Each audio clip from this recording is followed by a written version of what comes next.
ప్రభువునందు ఆనందించి ఆయన్ని సన్నుతించుట ద్వారా బంధకాలు తెగిపోతాయి. పౌలు శీలలు చెరసాల్లో ఉన్నప్పుడు వారు ప్రార్థించారు, కీర్తనలో పాడి సంతోషించారు. యాకోబు రాసిన పత్రిక 5వ అధ్యాయము 13వ వచనంలో ఇలా రాయబడి ఉంది: మీలో ఎవనికైనాను శ్రమ సంభవించనా అతడు ప్రార్థన చేయవలెను, ఎవనికైనాను సంతోషము కలిగనా అతడు కీర్తనలు పాడవలెను అన్నాడు. శ్రమ సంభవించినప్పుడు ప్రార్థన చేయాలి, సంతోషం కలిగినప్పుడు కీర్తనలు పాడాలి.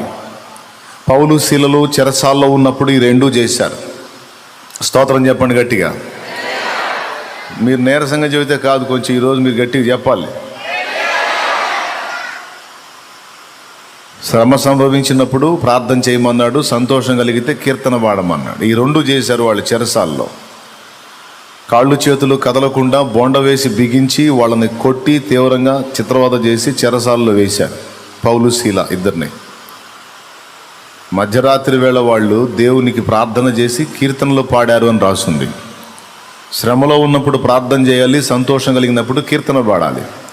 చెరసాల్లో సంఖ్యలలో ఉండి కూడా వారు ప్రార్థన చేసి ప్రార్థన దేవుడు విన్నాడు అనడానికి గుర్తుగా వారు కీర్తనలు పాడి తమ సంతోషాన్ని, ప్రభువునందు తమ ఆనందాన్ని వ్యక్తపరిచారు. ఫలితంగా వారి బంధకాలు ఊడిపోయినాయని రాస్తుంది లేఖనంలో. వారి బంధకాలే కాదు, వారు పాడుచుండగా వినుచున్న ఖైదీల బంధకాలు కూడా అందరి బంధకములు ఊడెను అని రాస్తుంది. కాబట్టి దేవుని యందు విశ్వాసమును బట్టి సన్నుతించి ఆనందించుట ద్వారా బంధకాల్లోంచి మనం బయటపడే అవకాశం ఉందని లేఖనం సాక్ష్యం ఇస్తుంది. ఇట్లా ప్రభువునందు ఆనందించుట ద్వారా బహుళ ప్రయోజనం ఉంది. చెప్పండి, వరుసగా చెప్పండి. దేవుని యందు మనం ఆనందించటం ద్వారా ఏమేమి లాభాలు ఉన్నాయి? మొట్టమొదటిది నెహెమ్యా ఏం చెప్తున్నాడు? మీరు బలము నొందుతారు అన్నాడు. ఆత్మబలం కావచ్చు, భౌతిక బలం కావచ్చు, సంథింగ్ ఏదైనా బలం కలిగిద్ది అన్నాడు. రెండవది, ప్రభువునందు ఆనందించడం ద్వారా ఏం జరుగుతుంది? ఏదో ఒకటి జరుగుతుంది. ఎవరు చెప్పట్లా?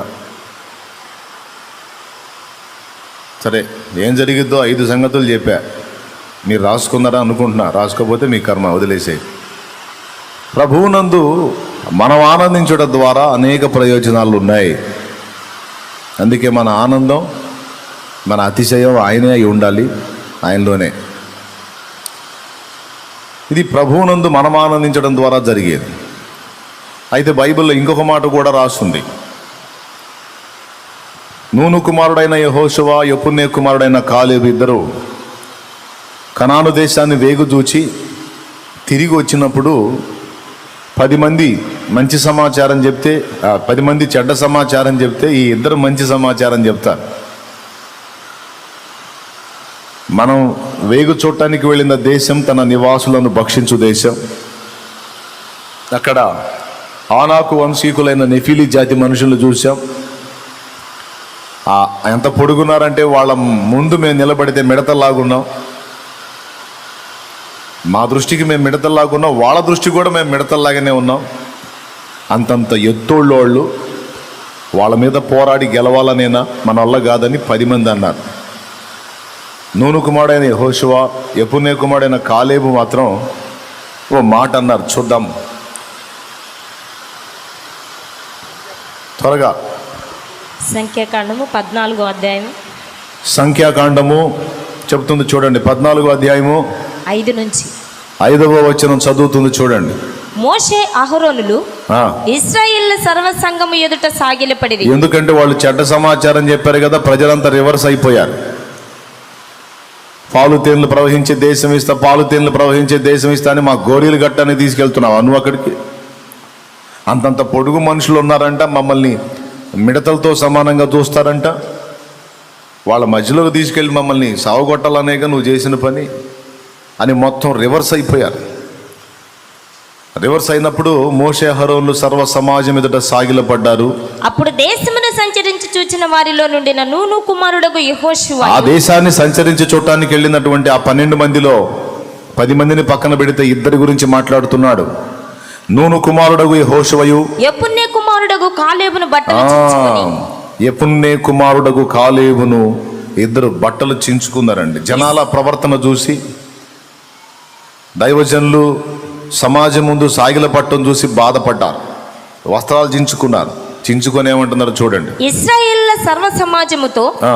మేము సంచరించి చూచిన దేశము మిక్కిలి మంచి దేశము. మన భవిష్యత్తు ప్రమాదకరంగా ఏమీ లేదు, శాపగ్రస్తంగా ఏమీ లేదు.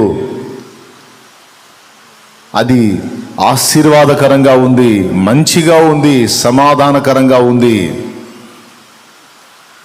వారేమంటారు 10 మంది? మన చివరి మజిలీ భయానకంగా ఉండబోతుంది, మన భవిష్యత్తు వికృతంగా ఉండబోతుంది. ఎందుకంటే మనం ఏదో అనుకున్నాం, ఏదో జరగబోతుంది, చాలా ప్రమాదకరమైన పరిస్థితుల్లోకి వచ్చామని ఆ 10 మంది అంటే, ఈ ఇద్దరు వాళ్ళన్న ఆ 10 మంది అన్న మాటకి వ్యతిరేకంగా మాట్లాడుతున్నారు. ఏమంటే మీరు చెప్పండి, 10 మంది నడిచింది దారి అయిద్దా, ఇద్దరు నడిచింది దారి అయిద్దా? పెద్దగా చెప్పాలి. 10 మంది నడిచిందే దారి అయిద్ది కానీ ఇద్దరు నడిచింది దారి కాదుగా. అయినా సరే ఇద్దరు వస్త్రాలు చించుకొని ఈ మాట చెప్తున్నారు. వాళ్ళు చెప్పే మాటను మీరు నమ్మొద్దు. వాళ్ళు ఎంత పొడుగుంటే ఏమి, ఎంత లావు ఉంటే ఏమి, ఎంత బలశాలు అయితేనేమి, ఇంత దూరం మనల్ని ఎంతో మంది నుంచి కాపాడి మానవ జీవనానికి భిన్నమైన రీతిలో మనల్ని పోషించాడు దేవుడు. ఎన్నో రీతిలో మనల్ని ఆదుకున్నాడు, ఎన్నో రీతిలో గొప్ప గొప్ప అద్భుతాలు చేసి మనల్ని నడిపించాడు కనుక, ఇంతకాలం మనం నడవలేదు, ఆయన నడిపించాడు కనుక ఇక ముందు కూడా ఆయనే మనకు తోడై ఉంటాడు, ఆయనే మనకు విజయాన్ని ఇస్తాడు. వారు చెప్పే మాటను బట్టి మన భవిష్యత్తును గురించి వికృతంగా ఊహించొద్దు. దేవుని యందు విశ్వాసాన్ని బట్టి మన భవిష్యత్తును ఆశీర్వాదకరంగానే తలంచుదాం. దయచేసి మీరు ఏదేదో అనుకోకండి. వారెంతటి బలవంతులైన దేవుని హస్తం మనకు తోడై ఉంటే విజయం మనదే అంటూ అద్భుతమైన మరో మాట అన్నాడు చూడండి. మేము సంచరించి చూచిన దేశము మిక్కిలి మంచి దేశము. మేము సంచరించి చూసిన దేశము మిక్కిలి మంచి దేశము. యెహోవా మన యందు ఆనందించిన ఎడల. అద్దుగో నెహెమ్యా ఏమన్నాడు 8:10లో? యెహోవా యందు ఆనందించుట ద్వారా మనం బలం పొందుతామన్నాడు. ఇక్కడ దేవుడు మన యందు ఆనందిస్తే ఏం జరిగిద్దో చెప్తున్నాడు. కాలేబు యెహోషువ ఇద్దరు. మనం దేవుని యందు ఆనందించటం అనేది ఒకటి ఉంది, దేవుడు మన యందు ఆనందించుట అనేది కూడా ఒకటి ఉంది.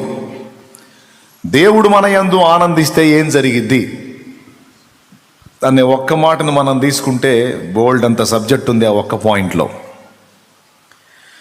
దేవుడు మన యందు ఆనందించాలి. ఆనందిస్తే ఏం జరిగిద్దంటే అక్కడ చెప్పాడు చూడండి, యెహోవా మన యందు ఆనందించిన ఎడల ఆ దేశములో మనల్ని చేర్చి దానిని మనకిచ్చు. ఆ దేశములో మనల్ని చేరుస్తాడు, దాన్ని మనకిస్తాడు. అది పాలు తేనెలు ప్రవహించు దేశం. అది వాళ్ళు అప్పటికే చేరారా లేకపోతే భవిష్యత్తులో చేరతారా చెప్పండి. అందరు కలిసి ఒకసారి స్తోత్రం చెప్పండి. ఇంకొకసారి చెప్పాల్సిందే, ఈ ఒక్కరోజు ఏమనుకోవద్దు, ఇంకోసారి చెప్పండి. అది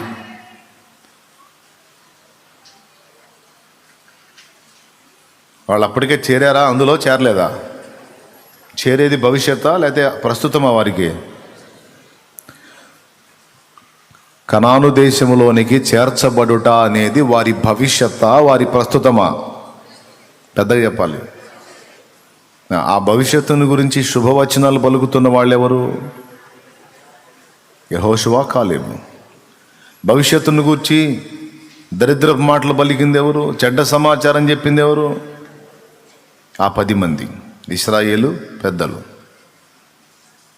ప్రియులారా, మనల్ని బట్టి కానీ మన పరిస్థితులను బట్టి కానీ మనం ఆలోచించుకున్నప్పుడు మన భవిష్యత్తు భయానకమే. కానీ మనం ఒంటిగా లేమే, మన ఒంటరిలం కామే. మనకు తోడై ఉండి పక్షిరాజు రెక్కల మీద తన పిల్లల్ని మోసినట్టు మనల్ని మోసి మనల్ని చంకనెత్తుకునే ప్రేమామూర్తి మనకున్నాడు కదా, నమ్మదగిన దేవుడు మనకున్నాడు కదా. ఆయన యందలి విశ్వాసాన్ని బట్టి ఆలోచించండి. ప్రతికూలమైన పరిస్థితులన్నీయు కనుమరుగైపోయేనే,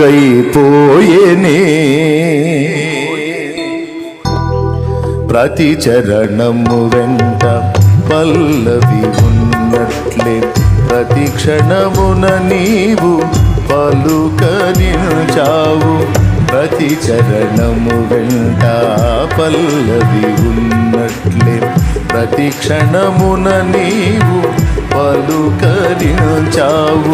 ప్రతికూలమైన పరిస్థితులన్నీయు కనుమరుగైపోయేనే, ప్రతికూలమైన పరిస్థితులన్నీయు కనుమరుగైపోయేనే.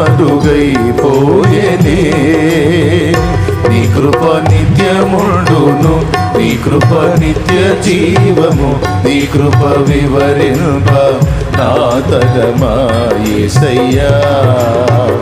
నీ కృప నిత్యముండును, నీ కృప నిత్య జీవము, నీ కృప వివరింప నా తరమా యేసయ్యా.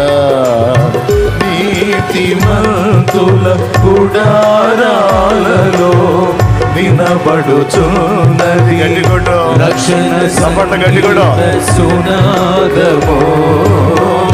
నీతిమంతుల గుడారాలలో వినబడుచున్నది రక్షణ సంగీత సునాదమో. నీ కృప నిత్యముండును, నీ కృప నిత్య జీవము, నీ కృప వివరింప నా తరమా యేసయ్యా. దేవునికి మహిమ.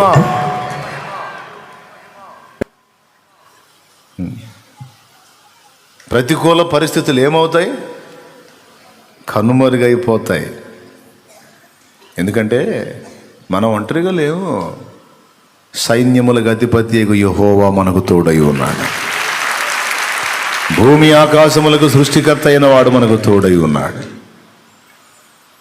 ఆయన కృప నీ మీద ఉంటే, ఆయన దయ నీ మీద కలిగితే, ఆయన నీ యందు ఆనందిస్తే నీకు ప్రతికూలంగా ఉన్న పరిస్థితులు సైతం నీకు అనుకూలంగా మారిపోయేటట్టు ఆయన చేస్తాడు. ఆయన చేయలేడా? నీకు నష్టములుగా ఉన్న పరిస్థితులను కూడా నీకు లాభంగా మార్చే దేవుడు ఆయన మారుస్తాడు. అంత సమర్థుడు ఆయన. అరే ఆయన మనకుంటే మీకేం పిచ్చా చేదస్తమా? నివాసులను భక్షించే దేశం కాదు, పాలు తేనెలు ప్రవహించే దేశం అది అన్నాడు. చివరికి ఎవరి మాట నెరవేరింది? విశ్వాసంతో పలికిన వీరి మాట నెరవేరిందా? దేవుణ్ణి సందేహించి సణిగి సర్వ సమాజం నాయకుల మీద తిరుగుబాటు చేసేటట్టు చేసినటువంటి వారి మాట నెరవేరిందా? ఎవరు చేరారు ఆ వాగ్దాన దేశంలోనికి? సందేహించి అనుమానించి దేవుని తక్కువ అంచనా వేసి మనుష్య రీతిని ఆలోచించే వాళ్ళు చేరారా? అమ్మో మన భవిష్యత్తు భయంకరం అన్నవాళ్ళు చేరారా? నో. దేవుని బట్టి మనకు ఆశీర్వాదకరమైన భవిష్యత్తు ఉంది. దేవుని బట్టి మనకు జయం ఉంది. దేవుని బట్టి మనకు విజయం ఉంది. దేవుని బట్టి మనం అందులో ప్రవేశిస్తాం అన్నోళ్ళు చేరారా?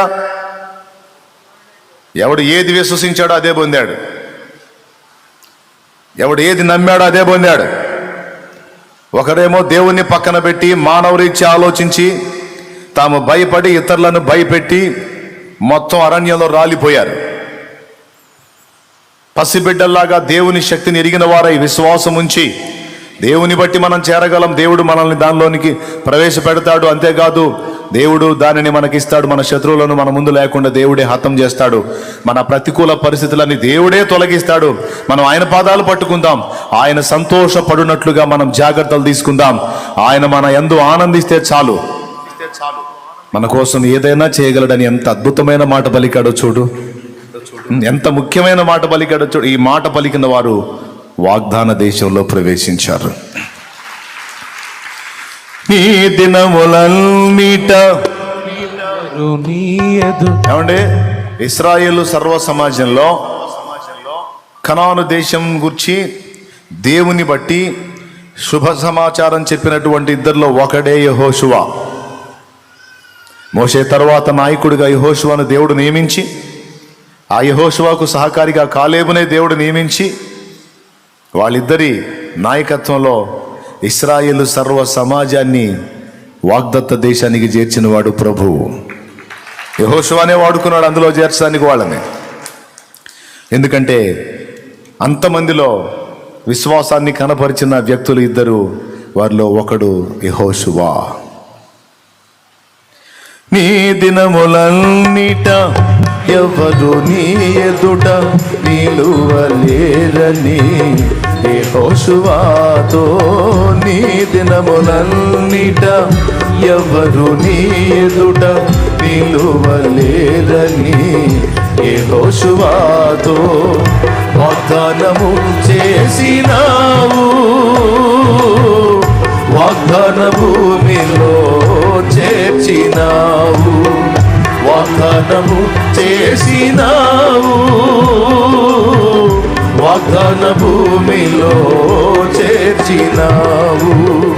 సర్వోన్నతుడా నీవే నాకు ఆశ్రయ దుర్గము. సర్వోన్నతుడా నోరు తెరిచి పాడాలి, ఆశ్రయ దుర్గము.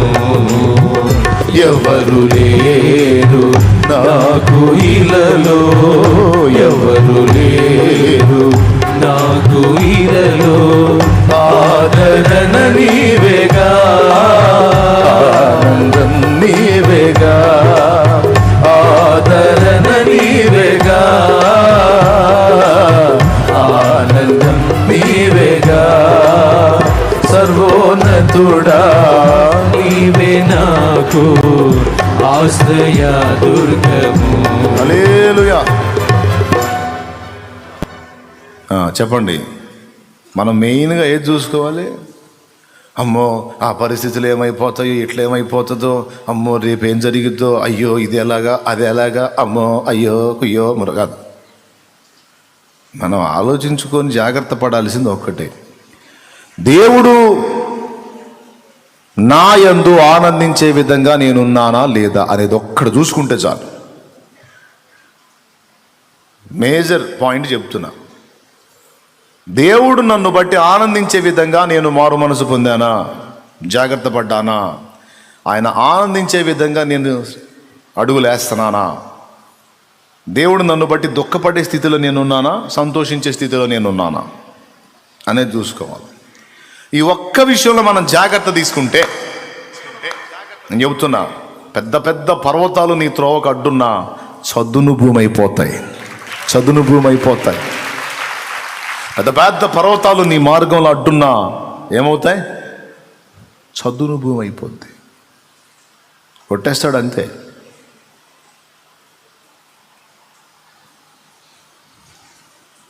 అగాధ లోయలు నీ ముందున్నాయా,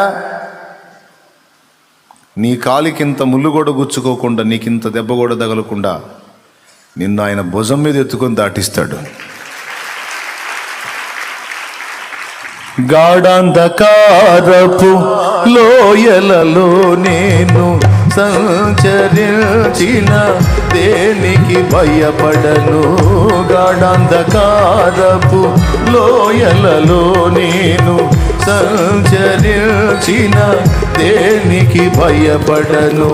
నీ తుడు కర్రయు నీ దండమును అనుదినం అనుక్షణం కాపాడునే.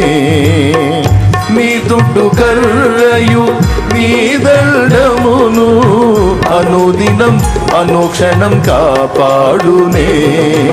ఆనందమే పరమానందమే ఆశ్రయపురమైన యేసయ్యా నీలో. ఆనందమే పరమానందమే ఆశ్రయపురమైన యేసయ్యా నీలో. ఆపత్కాలములన్నిటిలో ఆదరించిన అక్షయుడా నీకే స్తోత్రము. ఆపత్కాలములన్నిటిలో ఆదరించిన అక్షయుడా నీకే స్తోత్రము. ఆనందమే పరమానందమే ఆశ్రయపురమైన యేసయ్యా నీలో. నా శత్రువుల ఎదుటే నీవు నాకు విందును సిద్ధము చేశావు. నా శత్రువుల ఎదుటే నీవు నాకు విందును సిద్ధము చేశావు. నీతో నేను నీ మందిరములో నివాసము చేసేద చిరకాలము. నీతో నేను నీ మందిరములో నివాసము చేసిన చిరకాలములో ఆనందమే పరమానందమే ఆశ్రయపురమైన యేసయ్యా నీలో. దేవుని స్తోత్రం. ఆనందమే పరమానందమే అందరూ స్వరాలెత్తి యేసయ్యా నీలో. అది స్తోత్రం. ఆపత్కాలములన్నిటిలో ఆమేన్. ఆదరించిన అక్షయుడా నీకే స్తోత్రము. ఆపత్కాలములన్నిటిలో ఆదరించిన అక్షయుడా నీకే స్తోత్రము. ఆనందమే పరమానందమే ఆశ్రయపురమైన యేసయ్యా నీలో. హల్లెలూయా. ఆయన ఎలా ఆనందిస్తాడు? ఆయన ఆనందిస్తే ఏం జరిగిద్ది? దేవుడు మన యందు ఆనందిస్తే ఏమేం జరిగిద్ది? 2 ప్రశ్నలు. ఆయన మన యందు ఆనందిస్తే ఇంకేముంది? ఏం జరిగేది ఏంది? ఏదైనా జరిగింది. మనల్ని బట్టి సృష్టికర్త సంతోషపడితే, మనల్ని బట్టి దేవుడు ఆనందపడే స్థితిలో మనం ఉంటే మనకి ఎదురేంది ఇంకా? ఒక్కసారి ఏదో ఊహించి చెప్పండి, నాకు ఏదన్నా ఉందా? ఎదురుండదు ఇక. ప్రతి విషయంలో తిరుగులేని పరిస్థితుల్లోకి వెళ్ళిపోతాం. అందుకే క్రీస్తు యేసునందున్న ప్రతి బిడ్డ ప్రభువు సంతోషమును నిరంతరం వెతుకుతూ ఉండాలి. ఇదే రహస్యం. పెద్ద పెద్ద అక్షరాలతో రాసుకోండి, మీ హృదయాల్లో రాసుకోండి, మీ తలకాయల్లో కూడా రాసుకోండి. ఒక్కటే ఒక్క పాయింట్, మేజర్ పాయింట్. నీ ప్రభువు, నా ప్రభువు, మన ప్రభువు మనల్ని బట్టి సంతోషపడే విధంగా, ఆనందపడే విధంగా మనం అడుగులు వేయగలిగితే ఇక నీకు ఎదురు ఏది ఉండదు. కోటి దయ్యాలు ఏకమై కూటం పెట్టుకొని మీటింగ్ వేసుకొని మరి నీ మీదకి వచ్చిన 7 దారుల్లో పరారైపోతా, ఏది నిన్ను జయించజాలదు. చెప్తున్నాగా, 24 రకాల సమస్యలు నీ మీదికి తీసుకొచ్చిన పని కట్టుకొని ఏది నిన్ను కనీసం కదిలించదాలదు. ఆయన నీకు తోడై ఉన్నాడు, ఆయన నిన్ను బట్టి ఆనందిస్తున్నాడు. ఇంకా అప్పుడు ఆయన నిన్ను బట్టి ఆనందిస్తే ఏముంటుంది? నీ దీపం ఆరిపోకుండా ఆయన తన చేతులు అడ్డు పెడతాడు. ఇక ఎంతమంది వచ్చి ఊదినా అది ఆరదు. ఓకే, అది పాడు మరి. సుడిగాల్లోనైనా జడి నా దీపము యేసయ్యా నీవు వెలిగించినావు. సుడిగాలిలోనైనా జడివానలోనైనా ఆదిపోతులే నీవు వెలిగించిన దీపము. నీవు వెలిగించిన దీపము, నీవు వెలిగించిన దీపము. యేసయ్యా నీవు వెలిగించినావు, సుడిగాలిలోనైనా జడివానలోనైనా ఆరిపోదులే నీవు వెలిగించిన దీపము. నీవు వెలిగించిన దీపము, నీవు వెలిగించిన దీపము. స్తోత్రం. నీవు వెలిగించిన దీపము. ఎవడు ఆర్పలేడిగా దేదీప్యమానమై వెలుగుతూ ఉంటుంది అది. అయితే ఏం చూసుకోవాలి? ఆయన మన యందు ఆనందించే విధంగా మనం అడుగులు వేసుకోవాలి. ఎప్పటికప్పుడు అదే చూడాలి.